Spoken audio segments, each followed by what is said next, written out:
Day, by the way, to all the fathers out there. I hope that you're having a great day, and I hope that you're celebrating well with your kids. I myself am not a father, so I don't necessarily always know, all the different ins and outs of that. But I will share today some of the lessons that I got from my father when I was growing up that have helped me today in doing what it is that I'm doing with my business and just life in general to honor him. So that's that. Hello, and thank you for joining. I am Owen. I appreciate you being here. And again, we are live. So feel free to shoot a note in the comments. Let me know that you're here. Say hello, what have you. Tell me what you learned from your dad. So, growing up, so our family, I was born in Midwestern Canada. And when I was 6, our family moved from Midwestern Canada, Edmonton, Alberta, to the United States, to just outside of San Francisco, California. So we were all very young at the time.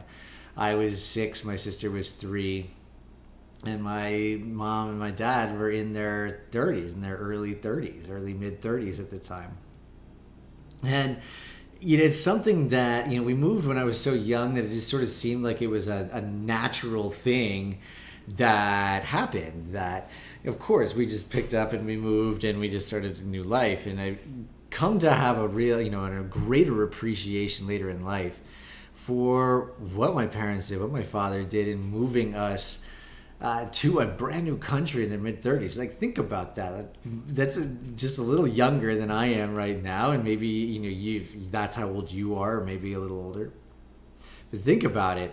Think about completely picking up everything that you know and moving to a different country, different language, not really but kind of a different language.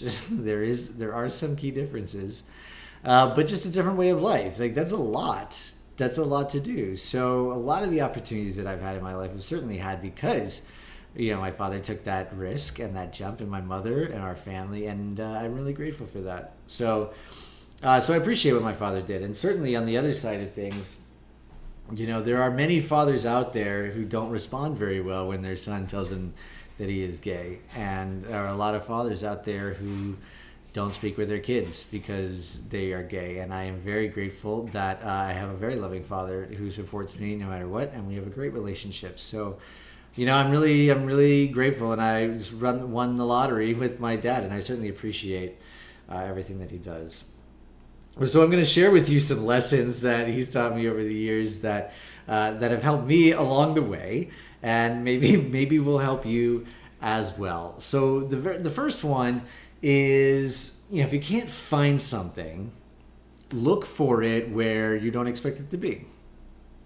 Which frustrated me so much when I was a kid. I would lose a toy or miss something that I needed to do my schoolwork or something like that. I just wouldn't be able to figure out where it was. And I would just look everywhere, and it wasn't there. And I would just come complain, Dad, I can't find it. I've looked everywhere for it. And he says, did you look everywhere for it? And I said, well, yeah, I looked everywhere it's supposed to be. I said, well, have you looked where it's not supposed to be? And that's such a frustrating thing to think about, right? Because there are infinite number of places that it's not supposed to be. How am I supposed to narrow down the search at that point? And whenever that would happen, I would go looking in the places that it wasn't supposed to be. I would start exploring, and then eventually I would find it in a place that it wasn't supposed to be. But of course, that's where it was. And I think about this one a lot.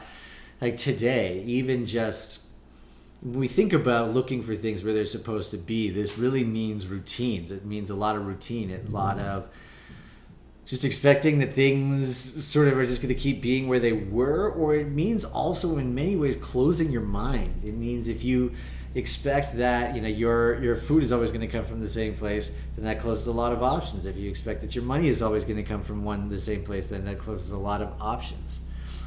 If you're not finding what it is that you're looking for, and you're looking in all the same places for it, and you're still not finding it, right? You're probably not going to find it. Like if you're looking for relationships and you keep looking for it where you think it's supposed to be, but you're not finding it there, then it's time to look in a place where you are not expecting to see it. It's time to look in a place where where you might not think it is.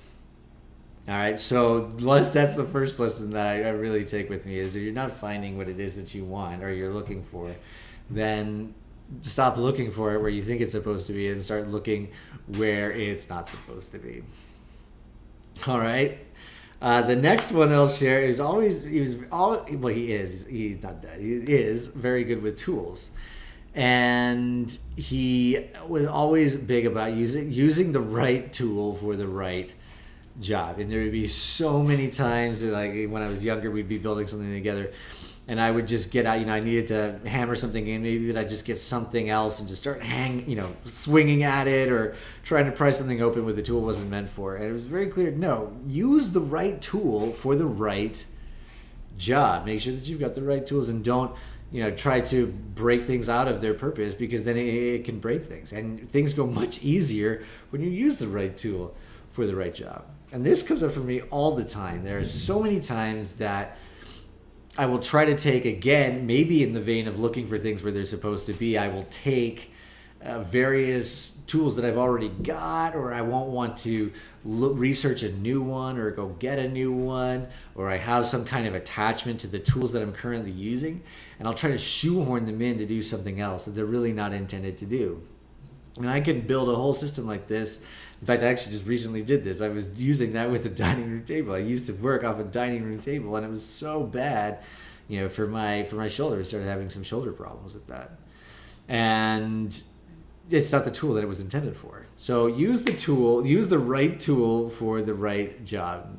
That's the next lesson that he gave me. And then one other that I will share with you, and this was a very big one, and I learned this one the hard way a few times, along the lines of using the right tool is cut away from yourself. Cut away from yourself. It sounds so obvious, right? But why does this always come up? So many times I was a Cub Scout, I would just slice my thumb right open, with my Swiss Army knife, because I was not mindful of where I was cutting. Oftentimes I would just go straight at the job and this is the easiest way to do it, but I wouldn't consider the bigger picture of what it is exactly that I was doing. And in so doing, I would injure myself. I'd get hurt. So I have to always remember, before, I'd be ready to go in and make the cut. I know where the cut needs to be made, but there's always that moment I needed to learn to take before I made the cut, to stop and make sure that I'm not about to hit myself. I'm not about to hit myself with a knife. Don't dive into it so fast that I am going to hurt myself. So in this case, cut away from yourself really just means take a minute to see what it is that you're about to do. Take that breath. Is it going to be good? Am I going to get hurt in this process? I'll tell you, there's been so many things that I've done just off of a knee-jerk reaction that really were harmful to myself in the process. Sometimes it can be as simple as eating too much bad food, and it can be as complicated as making a big life decision, changing where you live or a job or something like that, or a relationship. So anyway, today I just wanted to share with that 3 lessons I learned from my dad. I love you, Dad. I'm super grateful for you. I hope all you dads out there are having a great day, and I hope that you are also honoring your fathers.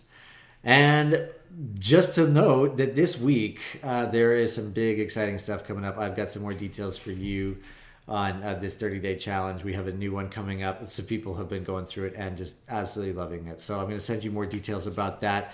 But if you are not on the mailing list, you're not going to hear about it just yet. You're going to get some more details if you are. So head on over to owenjward.com, sign up there.